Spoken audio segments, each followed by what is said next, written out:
ఉన్నాడు. ఎక్కడ తీసుకెళ్తున్నావు నాన్న అంటే సమాధానం చెప్పట్లేదు. తీసుకెళ్ళి ఆ సుబ్బారాయుడు గారు అని ఆయనకు అప్పగించేశారు. ఆయన డబ్బులు ఇచ్చారు. మా నాన్నగారు ఇంటికి వచ్చేసారు. ఎందుకు తీసుకొచ్చారు ఈ అబ్బాయికి తెలియదు, ఎందుకు డబ్బులు ఇచ్చారో ఈ అబ్బాయికి తెలియదు. మా ఊర్లో మండువాలోళ్ళని మయంగా ఖాళీ ఉండి చుట్టూ 14 గదులు ఉంటాయి. ఏమండి, బంగారం అనుకోండి బీరువాలో పెడతారు, ఏదైనా కాగితం అయితే ఏ పరుపు కిందో పెడతారు. కానీ మనిషిని ఏం చేస్తారంటే ఇంట్లో పని మనిషిగా ఉపయోగిస్తారు. తెల్లవారుజాము 4 గంటలకు లేపుతారు, ప్రతి గది తడిగొట్టు పెట్టి తొడవమని చెప్తారు, అంట్లు తోమని చెప్తారు, బట్టలు ఉతకమని చెప్తారు. ఇవేమీ చేత కాకపోతే కొడతారు, తిడతారు. పోన్లే కష్టపడితే కడుపై నిండుతాయమని చెప్పి కష్టపడి పని చేస్తూ ఉంటే ఉదయం మిగిలింది రాత్రికి పెట్టేవారు, రాత్రికి మీ మరుసటి రోజు పెట్టేవారు. అలాగున్న రోజులు గడుస్తూ ఉన్నాయి. ఎండాకాలం వచ్చిందండి. ఎండాకాలంలో మామిడి పళ్ళు సీజన్ కదా, ఒక 1 డజన్ మామిడికాయలు తెచ్చుకొని డైనింగ్ టేబుల్ పెట్టుకున్నారు. ఈ అబ్బాయి మామిడికాయలు చూస్తూ ఉన్నాడు. ఎందుకంటే చిన్నప్పటి నుంచి మామిడికాయలను చూడటమే తప్ప, మామిడికాయను వినడం తప్ప ఏనాడు తిన్న పరిస్థితులు లేవు. కాబట్టి ఒక మామిడికాయ ఇస్తారు, చాలా జాగ్రత్తగా తినాలనే ఆలోచనతో ఎప్పుడు ఇస్తారన్నట్టుగా ఆ మామిడికాయల వైపు చూస్తూ ఉంటే వారు ఒక్కొక్కటి కట్ చేసి తిన్నారు తప్ప మామిడికాయ కాదు కదండి, మామిడికాయ ముక్క కూడా పెట్టలేదు. ఏడుస్తూ తలుపు పక్కన నిలబడితే అరే ఇలా రారా అని చెప్పి వారు తిని పడవేసిన ఎంగిలి తొక్కలు టెంకలన్నీ ఒక ప్లేట్లో వేసి దీన్ని శుభ్రం చేసుకురా అంటే ఆ ప్లేట్ తీసిన వెనక భాగంలోకి వెళ్ళి ఎక్కెక్కి పడి ఏడుస్తూ కనీసం ఒక మామిడికాయ ముక్క తినడానికి కూడా నోచుకోలేని ఇంత దౌర్భాగ్యమైన బ్రతుకాన్ని బాధపడుతూ వారు తిని పడవేసిన ఆ ఎంగిలి తొక్కలు తింటూ ఈ పూటకి ఒక మామిడికాయని రుచి చూడగలిగాను అని సంతృప్తి చెందిన ఆ వ్యక్తి ఎవరో కాదు, నేనే ఆ వ్యక్తిని. ప్రియమైన దేవుని బిడ్డలారా, మా నాన్నగారు నన్ను ఒక వస్తువుని తాకట్టు పెట్టినట్లుగా 1000 రూపాయలు తాకట్టు పెట్టేశారు. మా ఊర్లో ఒక ఆనవాయితీ ఉంది. ఏంటి ఆనవాయితీ అంటే సంవత్సరానికి ఒకసారి చాలా పెద్ద పండగ జరుగుతుంది. అది జరిగినప్పుడు ఇంట్లో ఉన్న పని మనుషులు కానీ పాలేర్లు కానీ ఇంటికి పంపించేస్తారు. ఆ రోజు నన్ను కూడా నువ్వు వెళ్ళిపోవచ్చు బాబు అన్నారు. చాలా సంతోషం అయిపోయింది. 7:30 టైం అవుతోంది. 2 జతల బట్టలు తీసుకొచ్చి నా చేతికి ఇచ్చారు. కొత్త బట్టలు చూడగానే సంవత్సరం పడిన కష్టాన్ని మర్చిపోయాను. కారణం ఏంటంటే మేము బట్టలు నేసేవాళ్ళం, చీరలు నేసేవాళ్ళం, తాణులు నేసేవాళ్ళం, ఇలా చాలా నేసేవాళ్ళం. కానీ మా అదృష్టం ఏంటో తెలియదు, ఎప్పుడూ కూడా మేము నేసిన తాన్లోంచి ఓ ముక్క చేయించుకొని చొక్కా గుడ్చుకోవడం ఎరగవండి. ఎప్పుడూ కూడా చీరల్లో ఒక చీర మా అమ్మగారు ధరించడం ఎప్పుడూ చూడలేదు. మా మేనత్త రైస్ మిల్లో పనిచేసినప్పుడు ఆ ఓనర్ గారి పిల్లలవి చినుగుపోని బట్టలు ఉంటే ఇవేమైనా నీకు పనికి వస్తాయని పట్టుకెళ్ళంటే అవి తీసుకొచ్చి మాకు ఇస్తే అవి కుట్టుకుని తొడుక్కునేవాళ్ళం. అవి తప్ప మరొక వస్త్రం అనేది మాకు తెలిసేది కాదు. ఆ రోజు నా కొత్త బట్టలు చూడగానే చాలా సంతోషపడ్డాను, సంబరపడ్డాను, ఆనందపడ్డాను. సాయంత్రం 7:30 టైం అవుతా ఉంది, వెళ్ళిపోరు అబ్బాయి అన్నారు. ఒక జత బట్టలు సంచిలో పెట్టుకున్నాను, మరొక జత బట్టలు నేను కట్టుకున్నాను. 30 రూపాయలు జేబులో పెట్టారు. ఇలాగే రోడ్డు ఉంది పిల్లరా, రోడ్డు అంటే నడుచుకుంటూ వెళ్ళిపోతా ఉన్నాను. ఆ రోజు పండగ రోజు కనుక లైటింగ్ పెట్టారు. పిల్లరా చాలా అక్కడ ఖర్జూర పండు అన్నీ అమ్ముతున్నారు. 30 రూపాయలు జేబులో పెట్టుకుని 30 ఆలోచనలు మదిలో పెట్టుకొని ఏం తీసుకెళ్ళాలి, మా అమ్మకి మా తమ్ముళ్ళకి ఏం తీసుకెళ్ళాలి, ఎన్నో ఆలోచనలతో అడుగులు ముందుకేస్తున్నాను. కాస్త దూరం వెళ్ళేటప్పటికి ఒక వ్యక్తి వచ్చి నా ముందు నిలబడ్డారు. ఎవరని చూస్తే ఎవరో కాదు, మా నాన్నగారే. నాన్న నా కోసం వచ్చావా, నన్ను తీసుకెళ్తాకు వచ్చావా అని చాలా ప్రేమగా చాలా ఆప్యాయంగా దగ్గరికి అంట వెళ్ళి మా నాన్నగారిని అలా గట్టిగా పట్టుకున్నాను. అప్పటికి ఆయన బాగా త్రాగేస్తున్నారు. నా జబ్బు పట్టుకుని పక్కకు లాగంటారు, అరే నిన్ను అక్కడ తాకట్టు పెడితే వాళ్ళు 1000 రూపాయలు ఇచ్చారు, కానీ ఆ ఇంటి సుబ్రహ్మణ్యం గారు ఒక ఆయన ఉన్నారా, వారి ఇంటికాడ తాకట్టు పెడితే 1500 ఇస్తానన్నారు. నిన్నే మాటలైపోయి రారా అని చెప్పి మరలా ఈడ్చుకుంటూ వెళ్తూ ఉన్నారు. మా నాన్నగారు కాళ్ళు పట్టుకొని బతిమాలుతున్నాను, ఒక్కసారి ఇడిచిపెట్టినానా. ఇంటికి వెళ్ళి అమ్మని తమ్ముళ్ళని చూసి నువ్వు ఎక్కడ ఉండమంటే అక్కడ ఉంటాను, ఏం చేయమంటే అది చేస్తాను, కానీ ఈ పూటకు విడిచిపెట్టినానని ఎంత బ్రతిమలాడినా కూడా కనికరించకుండా తీసుకెళ్ళి ఆ సుబ్రహ్మణ్యం గారిని ఆయనకు అప్పగించేశారు. ఆయన డబ్బులు ఇచ్చారు, మా నాన్నగారు ఇంటికి వచ్చేసారు. ప్రియమైన దేవుని బిడ్డలారా, వారు ఆ రోజు రాత్రి పండగ రోజు కనుక బయట వాళ్ళు ఎవరిని లోపలికి రానివ్వరు, నన్ను కూడా లోపలికి రానివ్వలేదు. ఆ పక్కనే ఒక పశువుల పాక ఉంటే ఆ పాకలో ఉండమని చెప్పారు. అదంతా రొచ్చుతో నింపబడిపోయింది. ఓ భాగంలో నిలబడి గొళ్ళుమని ఏడుస్తూ ఉన్నాను. ఇంటికి వెళ్దాం అనుకున్నాను, ఈ బట్టలు మా అమ్మకు చూపిందాం అనుకున్నాను, ఈ డబ్బులతో ఏవో పట్టుకెళ్దాం అనుకున్నాను. ఇలా జరిగిపోయింది ఏంటని ప్రియులారా ఏడుస్తూ ఉంటుంటే నా ఏడుపు వినేవారు అక్కడ ఎవరు లేరు. ప్రియులారా రాత్రిపూట 8:30కు నిలబడ్డాను. దాదాపుగా తెల్లవారుజాము 3:30 వరకు అలా నిలువు కాళ్ళ మీద నిలబడి ఏడుస్తూనే ఉన్నాను. 3:30కి ఒక వ్యక్తి వచ్చి నిన్ను పిలుస్తున్నారు బాబు అంటే ఆ పిలుపు మేరకు లోపలికి వెళ్ళాను. నా చేతికి ఒక చీపురు గట్ట ఇచ్చారు. గదులన్నీ తుడుచుకురమ్మన్నారు, పై గదులన్నీ. అవన్నీ తుడుస్తూ ఉంటుంటే నిద్ర వచ్చి కింద పడి నిద్రపోతూ ఉన్నాను. 7:30 ఆ టైం అవుతా ఉంది. ఆ ఇంటి యజమానురాలు పైకి వచ్చారు. పైకి వచ్చి పడుకున్న నన్ను కాలుతో తన్ని మరీ లేపుతా ఉన్నారు. పైకి లేచి నా 2 చేతులు జోడించి, అమ్మా మీరు చెప్పిన పని అంతా చేస్తాను, నన్నేమీ అనొద్దనే లోపల నా చేతిలో ఉన్న చీపురు గట్ట తీసుకుని నన్ను కొట్టడం ప్రారంభించారు. ఆ చీపురు గట్టుకి వెనకాల ఇనప తోడుగా ఉంటుంది అనమాట. అది పెట్టి 4 దెబ్బలు తల మీద కొట్టగానే సొమ్మసిల్లు పక్క పడిపోయాను.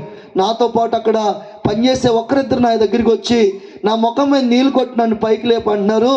అరే నువ్వు ఎక్కడుంటే కనుక నేను కొడతారు, తిడతారు, ఏదో ఒకటి అంటారు, ఎందుకు వచ్చిన గొడవ, ఇంటికి వెళ్ళిపో, మీ నాన్నగారు ఈ బాకీ తీర్చుకుంటారంటే నేను ఇంటికి వెళ్తే మా నాన్న చంపేస్తారండి, కష్టమో నష్టమో బాధ ఇబ్బందో ఎక్కడే పని చేసుకుంటానంటే వాళ్ళు ఒప్పుకోలేదు. బలవంతంగా బయటికి గెంటేశారు. బయటికి అయితే వచ్చాను కానీ ఇంటికి వెళ్ళే ధైర్యం సరిపోవట్లేదు. ప్రియమైన దేవుని బట్టి ఇంటికి వెళ్తే ఖచ్చితంగా మా నాన్నగారు నన్ను చంపేస్తారు, బ్రతకనెవరు. కాబట్టి నేనేం చేయాలన్నట్టుగా మా ఊర్లో బస్ స్టాండ్ ఎదురుగుండా కృష్ణమూర్తి గారి కాపట్లను ఇప్పటికీ ఉందండి. ఆ కాపట్లు ఎదురుగుండా ఒక మట్టి దెబ్బ ఉంటే ఆ దెబ్బ మీద కూర్చొని నెత్తి మీద చేతులు పెట్టుకొని గొళ్ళు మన ఏడుస్తూ ఉన్నాను. ఇంటికి వెళ్తే మా నాన్న చంపేస్తాడు, ఇటు వెళ్తే వాళ్ళు ఎలా చేస్తున్నారు, ఏం చేయను భగవంతుడా అని మోకాళ్ళ మధ్యలో తలకాయ పెట్టుకొని గొళ్ళు మన ఏడుస్తూ ఉంటే ఎవరో నా భుజం మీద చెయ్యేసినట్టు అనిపించింది. వెనక్కి తిరిగి చూడగానే ఎవరో కాదు, ఆ హోటల్ యజమాని గారు కృష్ణమూర్తి గారు. బాబు నా హోటల్ ముందు కూర్చుని ఏడుస్తున్నావేంటి, ఏం జరిగింది అని అడుగుతూ ఉంటే పిల్లలు జరిగిందంతా చెప్పాను. ఆయన జాలిపడి ఒక మాట చెప్పారు. ఏంటి ఆ మాట అంటే, నేను పని చెప్తాను చేస్తావా అన్నారు. ఏంటండి ఆ పని అంటే, ఏమీ లేదు, నీకు నేను అక్కడున్న బాకీ తీర్చేస్తాను, నెలకు 100 రూపాయలు నీ చేతికి ఇస్తాను, కడుపు నిండా అన్నం పెడతాను, కొట్టనో తిట్టిన ఏమన్నో, కాకపోతే నేను చెప్పిన పని చెయ్యాలన్నారు. ఏంటండి ఆ పని అంటే, నా హోటల్లో ఎంగిలి కప్పులు కడగాలి, నా హోటల్లో ఎంగిలి ప్లేట్లు కడగాలి, నా హోటల్ అంతా నువ్వు శుభ్రం చేయాలి, ఈ పని నువ్వు చేస్తే ఆ పని నేను చేస్తానన్నారు. సరే కదా, నా పనికి ఒప్పుకున్నాను. ఆ పని చేయటం ప్రారంభించాను. ఒక 6 మాసాలు చేసేటప్పటికి నా చేతులన్నీ పాసిపోయి అన్నం తింటుంటే నా చేతుల్లోంచి నాకే దుర్వాసన వస్తూ ఉండేది. నా కాళ్ళన్నీ వరిసిపోయి రాత్రిపూట పడుకున్నప్పుడు ఆడవాళ్ళు ఏ మాదిరిగా అయితే కాళ్ళకు పసుపు రాసుకుంటారో అలా పసుపు రాసుకుని పడుకునేవాడిని.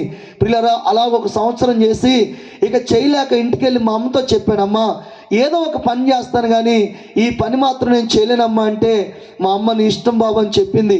ఇదంతా ఎందుకు చెప్పుకొచ్చానంటే పిల్లరా, మా నాన్నగారు ఒక భయంకరమైన త్రాగుడికి అలవాటు అయిపోయిన వ్యక్తి. ఈ రాత్రి చాలామంది సభలో ఉన్నవారే కాదు కానీ చాలామంది శబ్దయంత్రం ద్వారా ఆయా గృహాల్లో ఉండి ఇళ్ళకాడకు ఉండి కూడా వింటా ఉన్నారు. అయ్యా ఒకవేళ నీవు కూడా నా తండ్రిలాగా త్రాగుడికి అలవాటు అయిపోయిన వ్యక్తి అయితే, నీవు కూడా నా తండ్రిలాగా త్రాగుడినే ప్రేమించే వ్యక్తి అయితే, నీవు కూడా నా తండ్రిలాగా వ్యసనపరుడు అయితే ఈ రాత్రి ఈ సెమీ క్రిస్మస్ సందర్భంగా నా 2 చేతులు జోడించి దండం పెట్టి చెప్తున్న ఒక మాట ఒక్కసారి నా వైపు లేక నీ చెవి ఈ మాటల వైపు ఉంచాలని ప్రభుపేట మనవి చేస్తూ ఉన్నాను. ఎందుకంటే నా తండ్రిని బట్టి ఎంత నష్టపోయానో చెప్పాను, ఎంత కష్టపడ్డానో చెప్పాను, ఎంత బాధపడ్డానో చెప్పాను. ఈరోజు ఒక మాట జ్ఞాపకం చేస్తాను. ఇంతవరకు నీకు ఇలా చెప్పిన వాళ్ళు ఉన్నారు లేదు నాకు తెలియదు కానీ ఖచ్చితంగా నేను చెప్తున్నాను ఒక మాట ఏంటంటే, ఇప్పుడు దాకా నీవు త్రాగిన ఆ త్రాగుని బట్టి ఖచ్చితంగా నేను ఎలా బాధపడ్డానో నీ కొడుకు, నీ కూతురు, నీ భార్య, నీ కడుపును పుట్టిన పిల్లలు కూడా అలాగే బాధించబడతా ఉన్నారు. కాబట్టి ఏ స్థలములో ఉండి వింటున్నావో నాకు తెలియదు, ఎక్కడుండి వింటున్నారో నాకు తెలియదు. ఖచ్చితంగా ఈ రాత్రి ఈ మాటలు మీకు వినిపిస్తున్నాయి గనుక నీ జీవితంలో మారాలి అనే ఆలోచన నీకు వస్తే నిన్ను మార్పించడానికి, నిన్ను మాన్పించడానికి నా యేసయ్య సమర్థుడు. గట్టిగా చప్పటి దగ్గరగా స్తోత్రం చేద్దాం. హల్లెలూయా. నా జీవితం మారాలి అనే ఆలోచన నీకు వస్తే ఈ పూట ఖచ్చితంగా నీ హృదయాన్ని, నీ మనస్సును పరిపూర్ణంగా మార్చడానికి నా యేసయ్య సమర్థుడు. హల్లెలూయా. నువ్వు త్రాగుడు మానేస్తే ఎవరు సంతోషపడతారో నాకు తెలియదు, నువ్వు త్రాగుడు మానేస్తే ఎవరు ఆనందపడతారో నాకు తెలియదు, కానీ నిన్ను కట్టుకున్న భార్య సంతోషపడుతుంది, నీ కడుపును పుట్టిన పిల్లలు సంతోషపడతారు, నిన్ను కన్నారే ఆ తల్లిదండ్రులు కూడా సంతోషపడతారు. ఖచ్చితంగా చెప్తున్నాను అయ్యా, ఈ జాడి గ్రామానికి 100 కిలోమీటర్లు ప్రయాణం చేసి వచ్చాను. ఒకవేళ నీ జీవితంలో ఎప్పటి వరకు ఇలా రేపి చెప్పిన వాళ్ళు ఎవరున్నారు నాకు తెలియదు, కానీ ఈ రాత్రికాల సమయంలో నీ కాళ్ళు పట్టు చెప్తున్నాను, ఆ త్రాగుడి నుంచి విడుదల కలుగును గాక, ఆ త్రాగుడి నుంచి విడుదల పొందుదువు గాక. పిల్లరా, నేను మా అమ్మగారి దగ్గరికి వెళ్ళి చెప్పానమ్మా, ఏదో పని చేసుకుంటాను కానీ ఆ పని నేను చేయలేనమ్మా అంటే, మా అమ్మ నీ ఇష్టం బాబు అని అంటే, నేను ఏలూరు పంపుల చెరువు దగ్గర తాపీ పని చేయడానికి వెళ్ళాను. పిల్లరా, అక్కడ ఉదయకాల సమయం సిమెంట్ బస్తా నెత్తి మీద పెట్టుకొని పైకి వెళ్ళి పైన సిమెంట్ బస్తా వేసి ఆ మెట్లు దిగుతూ ఉన్నాను. అలా దిగుతున్న క్రమంలో కళ్ళు తిరిగిపోతూ ఉన్నాయి. తిరిగిపోతుంటే కిందకు వచ్చి ఇలాగా ఒక మెట్టు ఉంటే ఆ మెట్టు మీద కూర్చున్నాను. అలా కూర్చోగానే బళ్ళు మంట వాంతులు అయిపోతున్నాయి. నా నోట్లోంచి ముక్కుల్లోంచి బ్లడ్ వెళ్ళిపోతూ ఉంది. ఎప్పుడు అలా జరగలేదు. ఆ రక్తాన్ని చూడగానే, ఆ వామిటింగ్స్ అయిపోవడం చూడగానే కళ్ళు తిరిగి పక్క పడిపోయాను. అక్కడ నాతో పాటు తాపి పనిచేసే చాలా పనివారు ఉన్నారు. వారందరూ వచ్చి ఈడేంటి పొద్దుటే ఇలా రక్తం కక్కుతున్నాడు అని చెప్పి నా ముఖం అంతా కడిగి దగ్గరలో ఉన్న ఒక ఆర్ఎంపీ డాక్టర్ దగ్గర తీసుకెళ్లారు. ఆ డాక్టర్ గారు నన్ను చూడగానే ఈ నోట్లోంచి ముక్కుల్లోంచి బ్లడ్ వచ్చేస్తూ ఉంది, ఏమైపోయింది, పైనుంచి పడిపడి అబ్బాయిని అడిగారు. లేదండి, మామూలుగానే వామిటింగ్స్ అయిపోతున్నాయి, మాకేం అర్థం కావట్లేదని అంటే, వెంటనే ఆయన అన్నారు, మరి అయితే నేను చూడను, ఏదైనా పెద్ద హాస్పిటల్ తీసుకెళ్ళిపోండి అంటే ఏలూరు ఆశ్రయం హాస్పిటల్ తీసుకెళ్లారు. ఉదయకాల సమయం 9:30 తీసుకెళ్లారండి. సాయంత్రం 5:30 వరకు ఈ గుండెకు ఈ భాగంలో ఇదంతా కూడా వాళ్ళు వైద్య సంబంధమైన పరీక్షలు చేయడం ప్రారంభించారు. దాదాపు 5:30కి ఒక రిపోర్ట్ వచ్చింది. ఏంటి ఆ రిపోర్ట్ అంటే, ఈ గుండె ఈ భాగంలో ఒక భయంకరమైన గడ్డ ఒకటి ఉందండి. అది ఏం గడ్డ అంటే కనుక ఆ లోపల క్యాన్సర్ గడ్డ, అది లోపలే పగిలిపోయింది. అది పగిలిపోవడం వల్ల ఇదంతా కూడా పాడైపోయింది. కాబట్టి డాక్టర్ గారు చెప్పారు, ఆ గడ్డ పగిలిపోవడం వల్ల ఇదంతా పాడైపోయింది, ఈ అబ్బాయి మహా బ్రతికితే నెల మీద 15 రోజుల కంటే ఎక్కువ బ్రతకడు, చనిపోతాడు, తీసుకెళ్ళిపోండి అని అన్నారు. ఆ మాటకి మా మేస్త్రి గారు అన్నారు, ఇదేంటండి ఇంత ఆరోగ్యవంతుడిని బాగున్న వ్యక్తిని పట్టుకొని గడ్డేదో పగిలిపోయింది, ఇదంతా పాడైపోయింది అంటారు. లేదు రిపోర్ట్లు ఏమైనా మారిపోయాయేమో, ఒకసారి మరలా చూడండి అని అంటే, డాక్టర్ గారు నా పేరు అడిగారు. బాబు నీ పేరేంటి అని అడిగారు. నా పేరు ఆదాము రాజు కంటే ముందు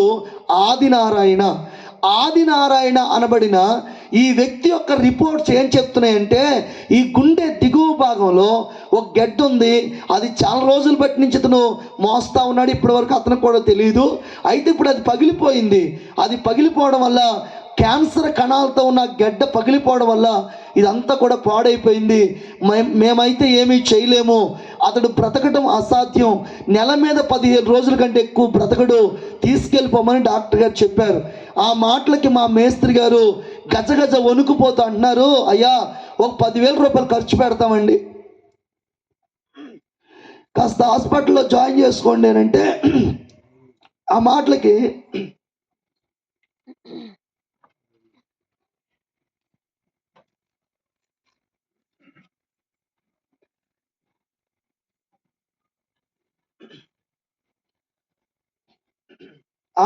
ప్రియులారా, మా మేస్త్రి గారికి గజగజ వణుకుపోదు అంటున్నారు. అలా కాదండి, ఒక 10,000 రూపాయలు నేను ఖర్చు పెడతాను, కాస్త వైద్యం చేయండి అంటే, 10,000 కాదు కదా, 10 లక్షలు ఖర్చు పెట్టినా ఇతను బాగుపడ్డు, 10 రూపాయల మందులు కూడా నేను రాయను, తీసుకెళ్ళిపోమన్నారు. ఇక ఏం చేయాలి అర్థం కాక ఇంటికి తీసుకొచ్చేసారు. మా అమ్మగారిని పిలిచారు. అమ్మా, నీ కొడుకు ఎంతో ఆరోగ్యవంతుడు, బాగున్న వ్యక్తి అనుకున్నావు, కానీ వాడికి భయంకరమైన క్యాన్సర్ రోగం అంట, గడ్డేదో ఈ భాగంలో పగిలిపోయిందంట, ఇదంతా పాడైపోయిందంట, కాబట్టి ఎప్పుడు చచ్చిపోతాడో తెలియదు, ఇంకో తీసుకెళ్ళిపోమన్నారు డాక్టర్ గారు అని చెప్తే, పిల్లలు తీసుకొచ్చారు, మా ఇంటికాడ అప్పగించేశారు. మా అమ్మగారు పంచన ఒక మంచం వేసి పడుకోబెట్టారు. ఆ రోజు మొదలుకొని దగ్గిన తుమ్మిన నోట్లోంచి ముక్కుల్లోంచి రక్తం వెళ్ళిపోతూ ఉండేది, బ్లడ్ వెళ్ళిపోతూ ఉండేది. మా అమ్మగారు ఒక గిన్నె తీసుకొచ్చారు. ఆ గిన్నె తీసుకొచ్చి నా మంచం దగ్గర పెడితే అందులో వామిటింగ్ చేసుకుంటా ఉండేవాడిని. ఓ 10 రోజుల వరకు మా అమ్మగారు వచ్చేవారు, నాకు అన్ని పరిచర్య చేసేవారు. ఏమండి, అన్నం పెట్టేవారు, నా పక్కనే కూర్చుని చెప్పేవారు, ఏం కాదు నువ్వు బాగుంటావు, మరలా తిరిగి నువ్వు బాగుపడతావు అంటే చాలా సంతోషం అయిపోతూ ఉండేది. కానీ ఎప్పుడైతే ప్రియులరా మా అమ్మగారు నా దగ్గరికి 10 రోజుల తర్వాత రావడం మొత్తానికి మానేశారు. మానేయటమే కాకుండా ఇదే నా మంచం అయితే అలాంటి బరకం తీసుకొచ్చి అలాంటి బరకం తీసుకొచ్చి ఇదే నా మంచం అయితే ఇలా మంచం చుట్టూ కట్టేశారు. ఎందుకు కట్టేశారు నాకు తెలియదు. ఎందుకు మా అమ్మ రావట్లేదు నాకు తెలియదు. ఎందుకు మా అమ్మ నాతో మాట్లాడతలేదు తెలియదు.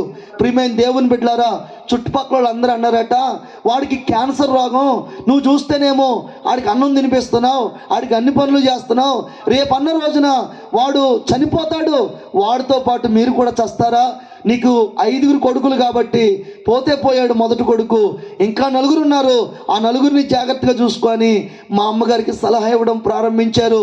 సలహా మేరకు ప్రియులరా మా అమ్మగారికి చేసిన పని ఏంటంటే ఇక నా దగ్గరికి రావడం మానేసి అలాంటి బరకం అట్టుకొచ్చి నా చుట్టూ కట్టేస్తే ఆ మంచం మీద పడి ప్రియులరా బాధ ఎవరికి చెప్పుకోవాలో అర్థం కాక, కలుగుతున్న వేదన ఎవరికి చెప్పుకోవాలో అర్థం కాక మంచాన్ని పట్టుకొని మంచం కోళ్ళు పట్టుకొని ఏడుస్తూ ఉండేవాడిని ప్రియులరా. ఏమండి, బ్రతకాలని ఆశ ఉంది కానీ బ్రతికించే నాదుడు నాకు ఎవరో కనిపించట్లేదు. చిన్నప్పుడు చాలామందిని నేను ఆరాధించేవాడిని, పూజించేవాడిని, సేవించేవాడిని. అందరి పేర్లు తలుసుకుని ఇలా నన్ను కాపాడండి అని ఎన్నో రకాలుగా నేను మొక్కాను, దండాలు పెట్టాను, అడిగాను, కానీ ఏ విధమైన ఫలితం లేదు ప్రియులరా. అలాగే మంచం మీద పడి ఓ పక్క రక్తపు వాంతులు అయిపోతున్నాయి, ముక్కుల్లోంచి నోట్లోంచి బ్లడ్ వెళ్ళిపోతూ ఉంది. ఎవ్వరూ కూడా పట్టించుకునే పరిస్థితి లేదు.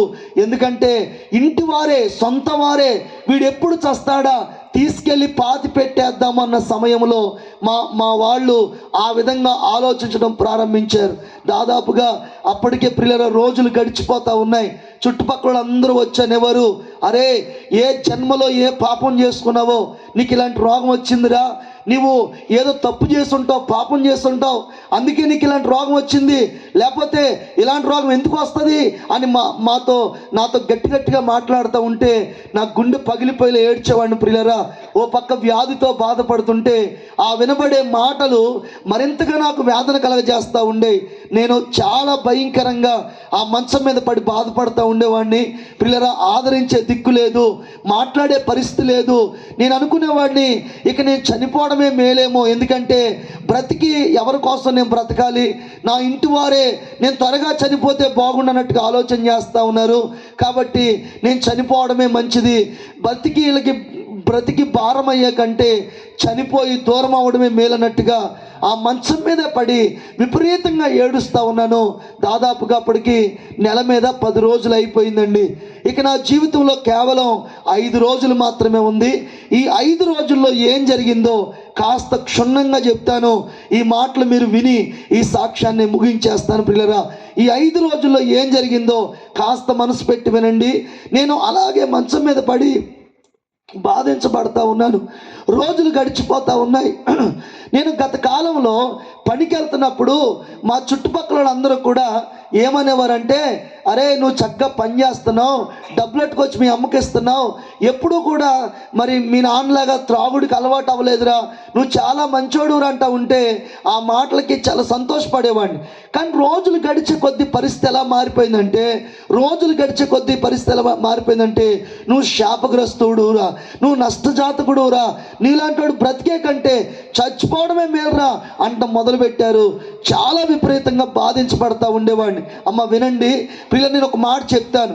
నీ దగ్గర ధనం ఉందనుకో, అంటే మనుషులకు నైజం ఎలా ఉంటుందంటే, నీ దగ్గర ధనం ఉందనుకో నీ చుట్టూ జనం ఉంటారు. నీవు పేరుగాంచిన వాడైతే నిన్ను పొగుడుతారు, నీవు కాస్త ఉపయోగపడే వాడివైతే ఉపయోగించుకుంటారు. నేను ఒక మాట చెప్పనా, నీ ధనం దూరం అయిపోయిన రోజున, నీ బలం దూరం అయిపోయిన రోజున, నీ పరిస్థితులు పాడైపోయిన రోజున, ఏమండి నువ్వు ఒంటరిగా మిగిలిపోయిన రోజున, ఈ రాత్రి నేను మాట్లాడుతున్నా ఈ మైక్ అయినా విలువ ఉంటుందేమో కానీ మనిషికి మాత్రం విలువ ఉండదు ప్రియులరా. ఆ రోజున ఆ పరిస్థితి కూడా అంతే. పనికొచ్చిన నాళ్ళు, ఉపయోగపడిన నాళ్ళు, ఏమండి నా కుటుంబం ఉపయోగించుకున్నారు, బయట వారు కూడా ఉపయోగించుకున్నారు. మంచాన పడిన తర్వాత చిచ్చి వీడు బ్రతకడం కంటే చచ్చిపోవడమే మేలు అన్నట్టుగా మాట్లాడడం మొదలుపెట్టారు. అలాగును ప్రియులారా, నా రోజులు గతించిపోతా ఉన్నాయి. అది నెల 13వ రోజు. ఆ రోజు ఈ రోజు వరకు నేను మర్చిపోలేను. పూర్తిగా ప్రియులారా మంచానికే పరిమితి అయిపోయాను. అన్నీ మంచం మీద అయిపోతూ ఉన్నాయి. ఏ ఒక్కరు నా దగ్గరికి రారు, నాతో ఎవరు మాట్లాడరు. మా అమ్మ నాకు అన్నం ఎలా పెట్టేవారు తెలుసా అండి? అది వరకు చూడండి, ఈ ప్రియమైన దేవుని బిడ్డలారా, ఫ్రిడ్జ్లు లేని కాలంలో ఉట్టి తెలుసా మీకు? ఉట్టి ఈ ఆహార పదార్థాలు వండి అందులో పెట్టేవారు కదా. అలాంటి ఉట్టి తీసుకొచ్చి కర్ర కట్టి దాంట్లో ప్లేట్ పెట్టి గ్లాస్తో నీళ్ళు పెట్టి దూరంగా నిలబడి మా అమ్మగారు ఆ లోపలికి అందించేవారు. ఇలాగా అందుకుందాక చేయి జాపే లోపల నీళ్ళు అందులో ఒలికిపోయి మొత్తం అన్నం కూర నీళ్ళు అన్నీ ఒకటైపోయి తినడానికి ఆధారం ఉండేది కాదు. ఆ ప్లేట్ ఆ పక్కనే పడేసేవాడిని. ఏడ్చిన రోజే కానీ ఏడవని రోజు ఉండేది కాదు. మంచం కోళ్ళు పట్టుకొని బ్రతిమలాడుతూ ఉండేవాడిని. ఈ బాధ తట్టుకోలేక త్వరగా చచ్చిపోతే బాగుండని చాలా ఈరోజు ఇలా మాట్లాడుతున్నాను. కానీ ఆ రోజు నేను పడిన బాధ వర్ణనాతీతం ప్రియులరా. అలా బాధపడతా ఉన్నాను ప్రియులరా. నేను ఒక మాట చెప్తున్నాను, నా నోట్లోంచి ముక్కుల్లోంచి బ్లడ్ వెళ్ళిపోయేది. ఇవి బ్లాక్ అయిపోయి ఈ రంధ్రాలు బ్లాక్ అయిపోయి నోటితో గాలి పీల్చుకుంటూ ఉండేవాడిని. అలా పీల్చుకున్నప్పుడు ఒక్కోసారి చాలా విపరీతమైన పరిస్థితి వచ్చేది. అప్పుడే నా ప్రాణం పోద్దేమో అన్నంత భయం వేస్తూ ఉండేది. అలాగున దాదాపుగా నెల 13వ రోజు, ఆ రోజు ఆదివారం వచ్చిందండి. నాకు అర్థమవుతున్న విషయం ఏంటంటే ఇవాళ కానీ రేపు కానీ నేను ఖచ్చితంగా చనిపోతాను. ఎందుకంటే నాకు చావు అంత దగ్గరగా కనబడతా ఉంది, మరణం అంత సమీపంగా కనబడతా ఉంది. నాకు ఊపిరి ఆడడం తగ్గిపోతూ ఉంది.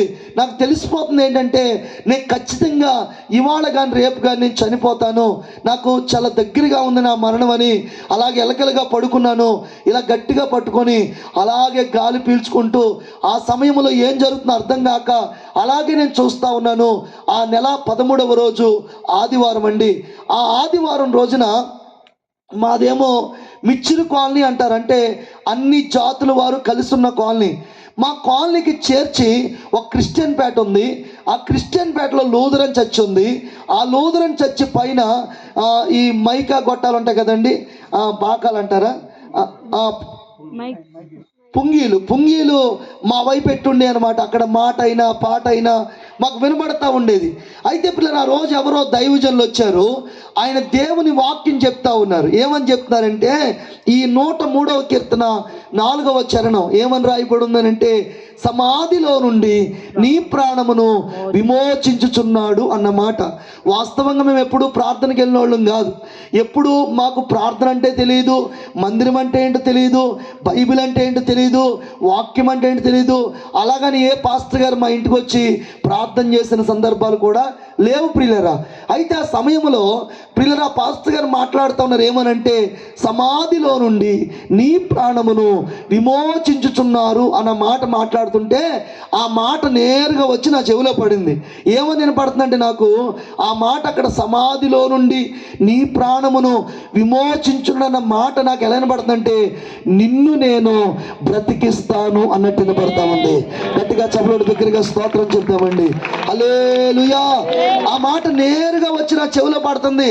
ఎంత నేను వినకూడదు, ఎంత ఇది చేసుకున్నా కానీ ఆ మాట అదే ప్రొనౌన్సియేషన్లో, ఆ మాట అదే శైలిలో, అదే విధానంగా ఎలా వినపడుతుందంటే నిన్ను నేను బ్రతికిస్తాను అని వినపడుతుంది. ఏంటి ఇంత స్పష్టంగా నాకు వినపడుతుంది? ఈ మాట ఇంత స్పష్టంగా నాకు వినపడుతుంది. ఎవరు అడిగినా నువ్వు చస్తావురా, నువ్వు చనిపోతావురా, నువ్వు చనిపోవడమే మంచిదిరా అని మాట్లాడేవారు తప్ప నువ్వు బ్రతుకుతావన్న మాట ఎవరు మాట్లాడలేదు. కానీ ఈ మాట ఏంటో నాకు వినబడతా ఉందని నాకు తెలియకుండానే ప్రియులరా అంత బాధలో కూడా ఇలా పట్టుకొని గట్టిగా ఎలకలుగా పడుకొని కళ్ళు పూర్తిగా మొయ్యబడలేదు, అలా తెరవబడలేదు. ఈ మాట ఏంటని అలాగే ఆలోచించడం ప్రారంభించాను. అలా ఆలోచిస్తూ ఉంటుంటే ప్రియులరా ఆ మాటను అలాగే ఆలోచిస్తూ ఉన్నాను. అలా ఆలోచిస్తుండగా ఒక 10-15 నిమిషాలు ప్రియులరా, 10-15 నిమిషాలు ఏమండి నా చుట్టూ రక్తపు వాంతులు. ఎవరు కూడా నాతో మాట్లాడరు, నా దగ్గరికి ఎవరు రారు. వినండి మాటలు దయచేసి, ప్లీజ్ దయచేసి వినండి. ఎవరు నాతో మాట్లాడిన దగ్గర రారు. ఎలకలుగా పడుకున్నాను. ఈ భాగంలో గట్టిగా పట్టుకున్నాను. ఏంటి ఈ మాటను ఆలోచించడం ప్రారంభించాను. ఒక 10-15 నిమిషాల తర్వాత ఇదే నా మంచం అయితే నా మంచము కుడి భాగములో ఒక తెల్లని వస్త్రాలు ధరించిన వ్యక్తి నిలబడి ఉన్నారు. పటాలు బిగ్గరగా చప్పట్లు వేసే స్తోత్రం చెప్తామండి. హల్లెలూయా. ఆయన నిలబడి నాతో మాట్లాడడం ప్రారంభించారు. ఆయన ఏమని మాట్లాడుతున్నారంటే, ఇంతవరకు నువ్వెవరెవరినో అడిగా బ్రతికించమని చెప్పి, కానీ నిన్ను బ్రతికించే ఏకైక దేవుడను నేనే అనే మాట స్పష్టంగా నాకు వినబడుతుంది పిల్లరా. ఎంత స్పష్టంగా అంటే ఈ మైక్లో ఏకో పెడితే ఒక మాట 10 మాటలు వినబడినట్లుగా ఆ పూట నాకు ఎలా వినబడుతుందంటే, నేనే నిన్ను బ్రతికించే దేవుణ్ణి, నేనే నిన్ను కాపాడే దేవుణ్ణి అని వినబడుతూ ఉంటే నాకేం అర్థం కావట్లేదు. ఎవరో నాతో మాట్లాడుతున్నారు. అయితే ఆ మాట మా అమ్మది కాదు, మా నాన్నది కాదు. ఎవరో అని కళ్ళు తెరిచి చూశాను కానీ నా పక్కన ఎవరు కనిపించలేదు. కానీ నా కళ్ళల్లో దివ్యమైన వెలుగు అలాగే కనబడతా ఉంది.